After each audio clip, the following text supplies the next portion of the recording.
So I'm here with day 2 keynote speaker Matt Strauss from Comcast. Matt, thanks for joining me. Sure, it's a pleasure.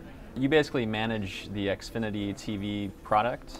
I manage a group at Comcast called SIM, which is Comcast Interactive Media. Okay. So we manage the online properties and the mobile properties like the Xfinity TV app. Do you want to give us sort of some background on Xfinity? Sure. Xfinity is an initiative at Comcast which essentially is offering our customers enhanced products and services. So as part of Xfinity, customers get access to thousands of on-demand choices, more HD networks, faster broadband speeds, but we're also delivering new products and services at a faster rate like the Xfinity TV app, which gives customers the ability to control their TV in addition to streaming video, and also XfinityTV.com, which offers customers over 200,000 choices of content that they can stream on their computer. So Xfinity TV is basically consumed as an app or a website? It's an app, it's a website. It's actually, though, the name for our entire digital service. Okay. So it's really a comprehensive, it's a whole upgraded infrastructure to digital that allows us now to offer more content, more services, faster speeds to our customers. So including the set-top box? Including the set-top box. Everybody wants to push the envelope in different directions, so you want to get stuff on tablets, but you have deals with content owners where nobody's really sure what the rights are around that stuff. So can you talk about sort of the mess we're in and sort of how people are figuring all this out, rights and... Well, I like to think of it as we're living in a moment in time.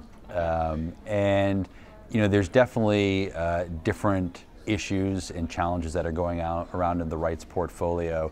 There are some cases where you have programmers that own their content outright, which makes it an easier discussion because that content can proliferate across any device. Then you have programmers who don't necessarily have the rights to give you because there's ambiguity around what's a mobile right versus a website right. And a lot of this has to do with, believe it or not, the actual language that was written in the agreement, some of these agreements years ago. And then you have cases where the programmer themselves may not even know whether they have the rights from whoever they license the content from. So these are all things that will get worked out over time. It's not that different than the early days of video on demand, where programmers, same situation, didn't know what rights they necessarily had to offer us. But as these devices start to proliferate, I think as some of the models, the advertising underlying models start to solidify, a lot of these rights issues will start to work themselves out.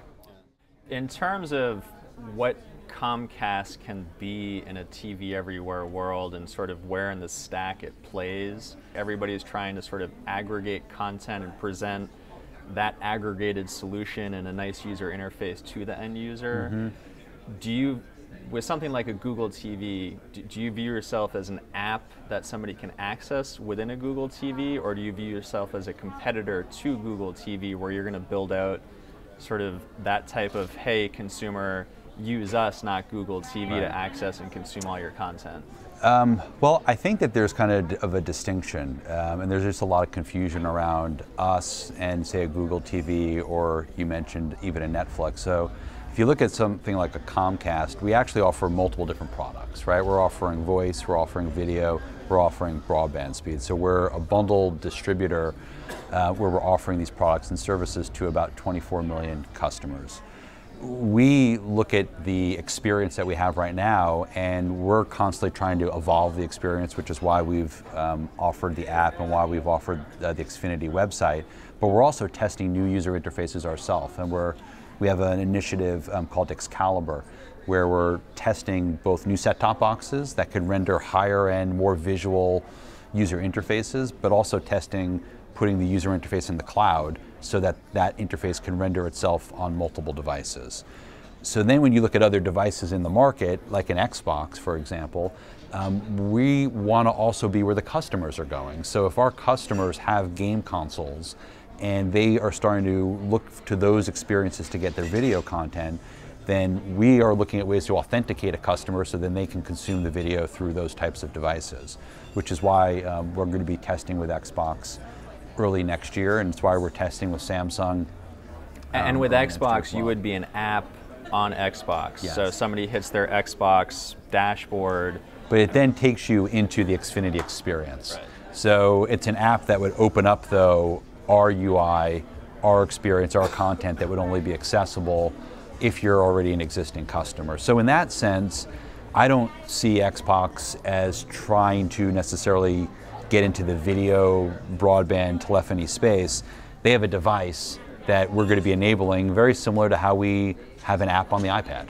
But is it conceivable that on that same Xbox, I could see the icon for the HBO or the Bravo app and the icon for the Xfinity app? Oh, I think you will. And consume HBO either through the HBO app or through Xfinity? So you will, Okay. in my opinion. But I think mind-blowing. But I think what you're going to see is when you go to a network or speak to any network, they speak about their brand and the importance of their brand and the experience that they're creating around their network. By network we mean HBO. By network we mean HBO. I think that networks, if you go to their websites, the web offer them an ability to create a manifestation of themselves on the web, which is why HBO's website looks different than AMC's website or any other website. When you look at a device like the Xbox, I think it's a similar kind of an opportunity, which is to take a new device and create a new experience for your brand on those devices. But it's still a collaboration. So if you're a Comcast customer, you will be able to go to the Xfinity app on Xbox and get the experience through us, which is an aggregated experience. Or if HBO launched their app on the Xbox, which I believe they will be, then if you're a customer, you'll get authenticated and be able to access the same content, but through the HBO user interface. So it's really giving the customer, in the end, more choice, which we think is a positive thing. You said you have 28 million households. Your footprint is strongest in, like, give me 3 markets where you're Boston, dominant. Chicago, Philadelphia, Okay. San Francisco, Denver. Give me a market that's sort of big that you don't even exist in. New York. New York, okay. So do you see an opportunity in markets outside where you currently have a footprint to create some sort of Xfinity app experience where maybe you could poach Cablevision's customers, Verizon's customers, because you're offering people this massive content bundle as an app? I understand in your own market you're selling them the pipes, you're selling them the data, the voice, and if they buy some sort of package, you know, they can authenticate that they are a Comcast customer. But do you see opportunity outside your footprint? I would say there's always opportunity, but that's really not our focus. But let me tell you why. If you look at our strategy, a lot of our proliferation of product has been through what we call the triple play. The ability to take video, voice, and data and bundle that as one product and service and offer that as a value to our customers. The ability to do that really doesn't exist when you move outside of our footprint. You're then just talking about a video-only product. There's margin in that business, but it's smaller than the margin of focusing on this bundling. And when you then talk about even the ability to add new products like we're offering, and we'll be offering, like a home security, home automation product, or signature support, which is, you know, the ability for somebody to get more of a white glove help with their electronics. These things work better in collaboration with the bundle, which is why we're so focused on that. In the future, I can't predict the future, but it's really not something that we're very focused on right now. So if the margins of that content-only play were greater, it is something that you guys would probably think about. It's something that I would say is an opportunity for us to explore, but it's just not something we're very focused on right now. And you got to remember, it goes both ways. You know, if you start to move in other markets, then other distributors can move into your market, and then again, that may be where things go in the future. It's just not something that we're very focused on right now. And partially the reason I'm asking this is because I feel like there are the companies like the Boxies of the world who, you know, they may be a fly to you now, but they may become more and more competitive, and that may push you to do something like that where you're saying, you know what? Like, yeah, but I think if you follow the history of the cable industry, there has been competition for decades. I mean, we compete right now in that scenario with satellite. Satellite's national, right? So we cover 25% of the country. We're competing against EchoStar and DirecTV, where they've got a national footprint. Then came the telcos, which weren't even around a few years ago. Now you've got Verizon and Uverse. So we're not, competition is not new to us. You know, we're used to this kind of competition. Whether it's a new entrant like a Boxy or somebody who we don't know, we're assuming that will happen in some form. But again, that's why we're so focused on this notion of value, because people will pay for value and convenience, and we just believe we got a superior product. That is why we want to make sure that it's as good as it can be to the customers that we serve in our footprint. Yeah. You just launched a new site in HTML5, so can you just sort of talk about HTML5, where we are with it, and what it allows you to do as a company? Sure. Well, you know, when we launched our Xfinity TV app, it was a year ago. And as I mentioned in my keynote, you know, we took a different approach to the app, which was really about creating the ability for customers to have better control over their TV. So you can use this app to set your DVR from anywhere, or browse all the on-demand choices on the television, or actually change the channel on your TV anywhere in the country. And it turned out that that functionality was so powerful and popular that we wanted to apply it to the web. And we wanted to marry that functionality with our streaming video library, which we have about 200,000 choices available on the web. So we think that we're at this moment where the lines are getting blurred between what is an app and what is a website.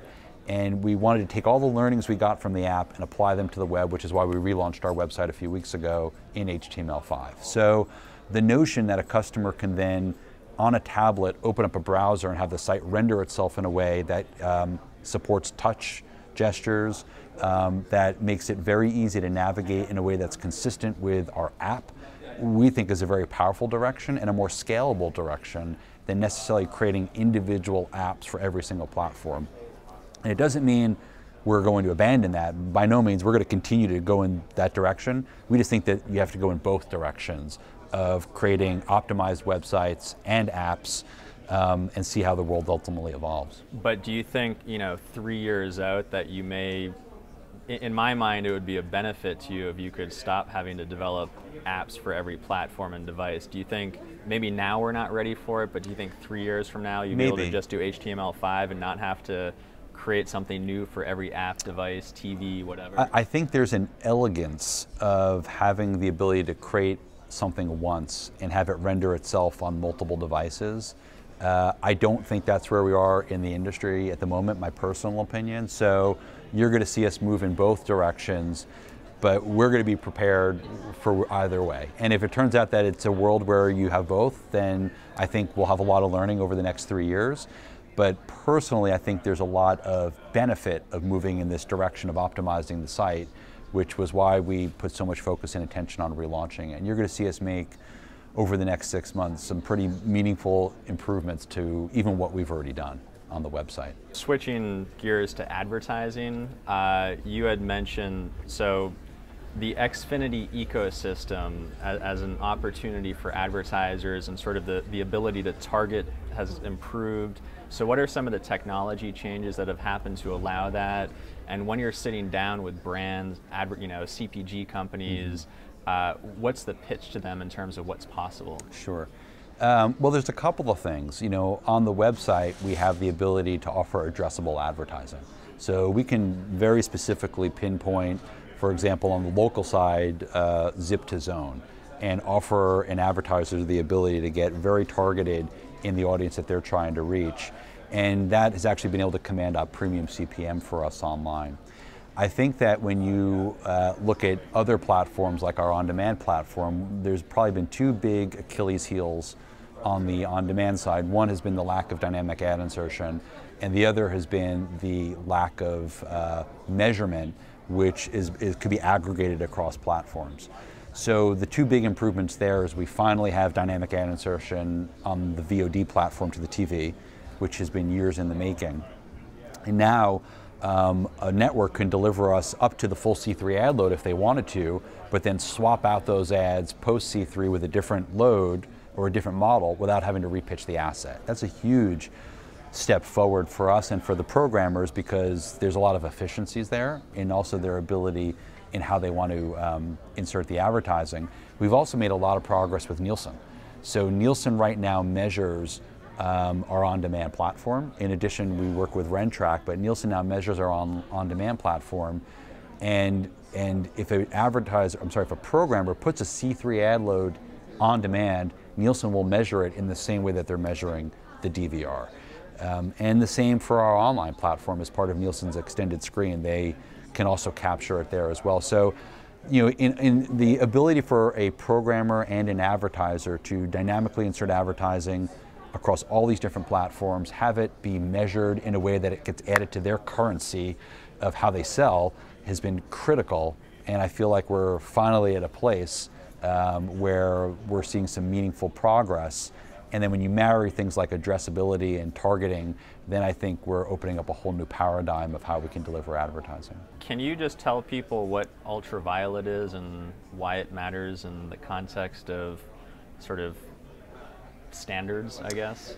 Well, I'm not the UltraViolet expert, okay. But I can tell you what I know. Okay. And essentially, you know, I think if you look at the music industry, people have started to move away from physical goods. They have physical music, and the ability to just be able to download music and access it on any device is very powerful, and it's how we now consume, or a lot of us now consume music.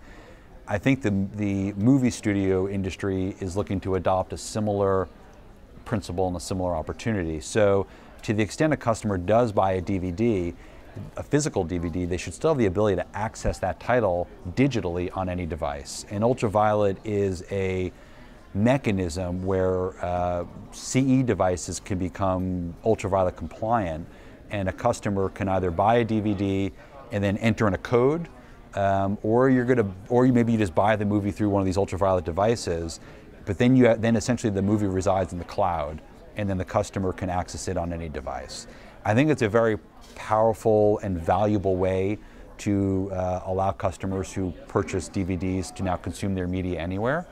You know, the challenge for UltraViolet will just be the speed of getting devices compliant with UltraViolet, but it's something that you know, we support, and it's something that we're working with in the movie studio community to figure out how we can take that UltraViolet and incorporate it into our devices and platforms. And so for your customers, their sort of cloud locker room or locker Yes. would be hosted by you? It could be hosted by us, or I think it could be streamed from a centralized locker. I honestly don't know where the actual title resides. But the online platform is probably the easiest platform to start testing this with, which is where, you know, we're having those exploratory discussions now. But then, you know, from there to be able to bring it to the TV and to mobile and other devices is the logical progression. But I think, you know, for us, we want to at least experiment, which is why we're having these discussions with the studios. As you look at 2012, what are sort of the biggest issues and challenges to growth that you see for Comcast? I don't, you know, we have a lot of initiatives that are going to be coming out over the next 12 months. As I mentioned earlier, you know, there's a lot of focus on now live streaming. You know, I spent a lot of time talking about on demand, but I think live streaming is something that you're going to start to see us experiment with. Give me an example. The ability where if a customer's in their home, that they can access the simulcast of the live feeds on a tablet. When you're talking live, you're talking the stuff that's live on television, Yes. whether it's a pre-programmed CSI or an actual live football game, just a live feed. I'm talking about in the home, treating other devices as just another display, which at its core is what a TV is. Right. A TV is a display. So if I want to consume my live TV on a tablet, or if I want to consume my live TV on a 50-inch plasma, it really shouldn't matter. They're both displays. And that's an area that you're going to see us start to experiment with. And is the challenge there technical or sort of legal business agreement issues? Like, do you have the right to do it? We believe we do have the rights to do this because it's no different. Do the content companies agree with that? Well, I think they do, because when you look at when for example, if a customer signs up and says that they want to put a new set-top box or they want to have the cable run to a new TV in their spare bedroom, what's the difference between that or if they say they want to access it on a tablet device? They're both displays. So we believe that that right exists where, as long as we're in the home and we're delivering the content. That was what I was going to add. That was the qualifier. In the home. So if I'm traveling, for example, to Los Angeles, I'm a Comcast client, and I have my iPad, because I would love that. Well, I think that will require more discussion with the programming community, which we're having. And I think you will see pieces of that potentially next year, where certain channels we will be looking to test in the home and out of the home, where customers can access them on the road. Right now, if you look at the content we have on our Xfinity TV app, we have about 8,000 hours of content available. That content has all the HBO, Showtime, Stars, TBS, TNT. There's a whole host of content that's available. That is accessible anywhere in the country. So you can take your iPad right now, and even though Comcast doesn't serve the LA market, if you're a Comcast customer, you could be watching that content on your tablet anywhere. So we've already taken a step in that direction. The same goes for the website. It's available anywhere in the territory. The next logical step would be to do that with the live feeds. But that does, though, require more discussion. Those are the discussions that we're having right now. So should Slingbox be getting scared? In terms of place shifting my content consumption? No, I can't speak for Slingbox. I think that there are technologies that are out there that are trying to replicate these experiences. But I think that working hand in hand with the rights holders and the programmers, I think we're going to ultimately even be able to create better experiences together, and that's really what we're most focused on. All right. Well, Matt, thank you very much. It was a pleasure.